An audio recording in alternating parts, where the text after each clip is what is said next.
হুট করে মিরিঞ্জা ভ্যালির ভিডিও দেখলে হয়তো আপনি অনেক কিছু ইনফরমেশনই কনফিউশন কাজ করবে। আপনার যদি প্রপার ইনফরমেশন দরকার হয় যে কিভাবে এখানে এলাম, আপনি কিভাবে আসবেন, কিভাবে থাকবেন, কোথায় থাকবেন, প্রত্যেকটা ইনফরমেশন আপনি পাবেন আমার মারাংটনের যে আগের ভিডিওটা ওই ভিডিওটাতে। আর এখানের সকল প্রকার ইনফরমেশন আপনি ভিডিওর আস্তে আস্তে দেখলেই পেয়ে যাবেন। প্রপার ইনফরমেশন পেতে হলে কিন্তু একটু সময় নিয়ে ভিডিওটা দেখতে হবে, কারণ হচ্ছে এক এক জায়গায় এক একটি ইনফরমেশন দেওয়া আছে।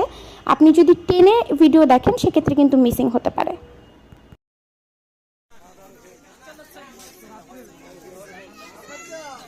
মোটামুটি অনেকক্ষণ রেস্ট করলাম, এখন বাজে 7:51। যতটুকু শুনলাম যে ইয়াসিন ভাইয়ের দোকান থেকে, মানে মারাংটন যেখান থেকে শুরু হয় ওই জায়গা থেকে আপনি যদি সিএনজিতে করে যান সেক্ষেত্রে